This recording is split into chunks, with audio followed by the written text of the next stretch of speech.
Imagine the sound of a giant wooden house being slowly crushed by an invisible vice. In October 1915, deep in the frozen Weddell Sea, the 28 men of the Endurance did not have to imagine it because they were living inside the vice. The massive oak beams of the ship groaned and snapped like dry twigs, and the hull that had been their only home for a year was finally surrendering to the relentless pressure of the Antarctic pack ice. Sir Ernest Shackleton, the leader of the expedition, stood on the shifting ice and looked at his dying ship, knowing that the real struggle for their lives was only just beginning. To understand how they got here, we have to go back to August 8, 1914, just days after the start of World War I, when the Endurance departed from Plymouth, England.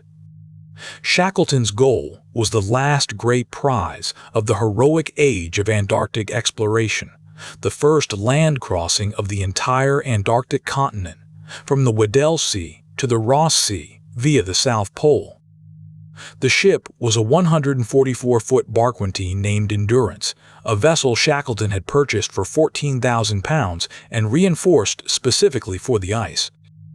On board were 28 men, 69 sled dogs of various mixed breeds, and a single cat named Mrs. Chippy, who actually turned out to be a male. By December 5th, they reached the whaling station of Grytviken on South Georgia Island, the last outpost of civilization before the Deep South. The seasoned Norwegian whalers there gave Shackleton a grim warning. The ice conditions in the Weddell Sea were the worst they had seen in years, but Shackleton decided to push south anyway.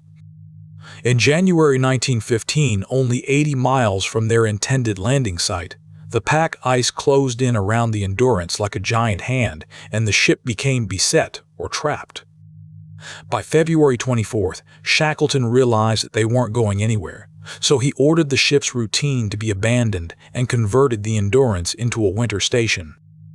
For months, the ship drifted helplessly with the ice current, a tiny island of wood in a frozen wide ocean, as the crew settled into a life of cold, darkness, and waiting.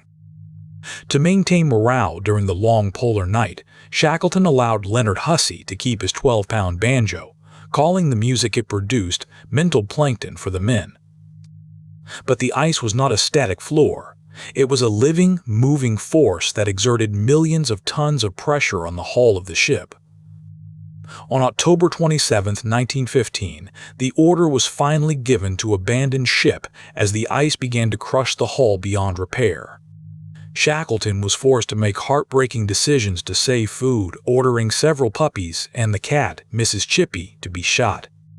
The ship's carpenter, Harry McNish, never truly forgave Shackleton for the loss of the cat, a resentment that would simmer for the rest of the journey. On November 21st, the Endurance finally disappeared beneath the ice, leaving the 28 men alone on a floating ice floe with nothing but 3 small lifeboats and their supplies. They established Ocean Camp, surviving on a diet of hoosh, a thick stew made of pemmican, seal meat, and eventually, penguin. When their floe began to drift and break, they moved to what they called Patience Camp, but the ice was thinning and they knew they couldn't stay forever. In late December, the carpenter McNish briefly mutinied, arguing that since the ship had sunk, their contracts were void and they no longer had to follow Shackleton's orders. Shackleton quelled the rebellion by reading the ship's articles aloud, asserting his authority and reminding them that their only hope for survival lay in unity. By April 9, 1916, the ice floe they were living on finally split apart, and Shackleton ordered the men into the 3 lifeboats, the Sea Caird, the Dudley Docker, and the Stancomb Wills. For 5 days, they battled freezing spray, exhaustion, and thirst, navigating through a maze of ice and open water in the violent Southern Ocean. On April 15th, they finally reached Elephant Island, a desolate, ice-covered rock that was the first land they had stepped on in 497 days. Though they were on land, they were completely invisible to the world, and no one was coming to rescue them from this god-forsaken rock. Shackleton knew that their only chance was to send a small party to South Georgia, 800 miles away, across the most dangerous stretch of ocean on the planet.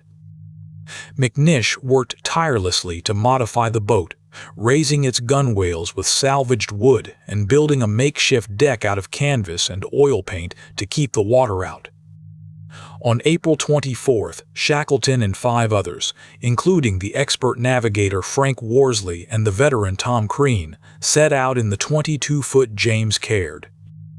To keep the tiny boat stable in 50-foot waves, they loaded it with 1,000 pounds of rocks and bags of sand as ballast. For 16 days, they endured a living nightmare, soaked to the bone and suffering from frostbite as they were tossed like a cork in the Drake Passage. Frank Worsley's navigation was legendary, using only a sextant and a chronometer during rare, seconds-long glimpses of the sun. He had to hit a tiny target in a vast ocean. If they missed South Georgia by even a few miles, they would be swept out into the empty Atlantic with no hope of ever finding land again.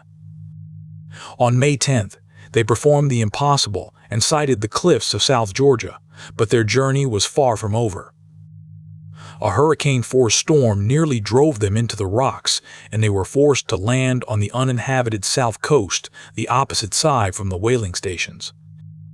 The boat was too damaged to sail around the island, and the interior of South Georgia was a wasteland of uncharted mountains and glaciers that no human had ever crossed. Shackleton, Worsley, and Tom Crean set out on foot with nothing but 50 feet of rope and a carpenter's adze for an ice axe. They marched for 36 hours straight, climbing nearly 3,000 feet and sliding down unknown slopes in the dark to avoid freezing to death. At one point, they found themselves at the top of a steep precipice with the fog closing in, and they were forced to simply jump and slide, hoping for a soft landing. On the morning of May 20th, they heard a sound they hadn't heard in nearly 2 years, the steam whistle of the Strawmiss whaling station.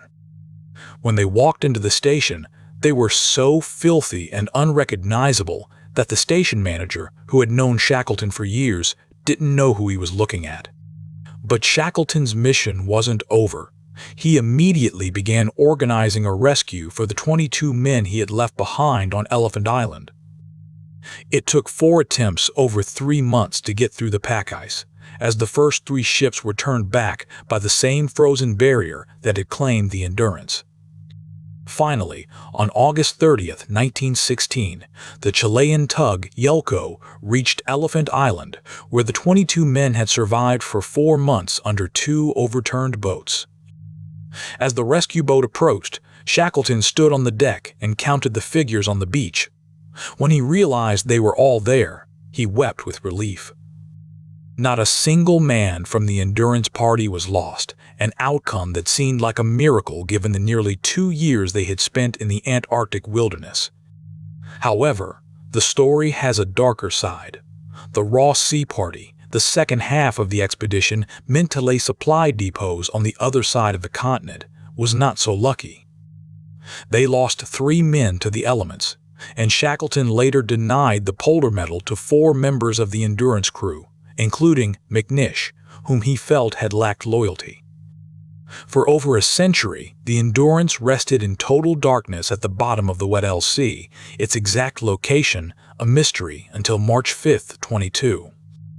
The Endurance 22 expedition discovered the wreck at a depth of over 9,000 feet, remarkably preserved by the cold water and the absence of wood-eating organisms. The ship stands as a silent monument to a time when leadership was measured by the survival of those you led, rather than the goals you achieved. Sir Ernest Shackleton's expedition failed in its primary objective, but it succeeded in demonstrating the absolute limit of human resilience and the power of optimistic courage.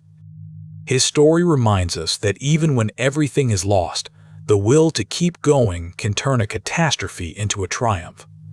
If you found this story of survival as gripping as we did, please subscribe for more interesting stories.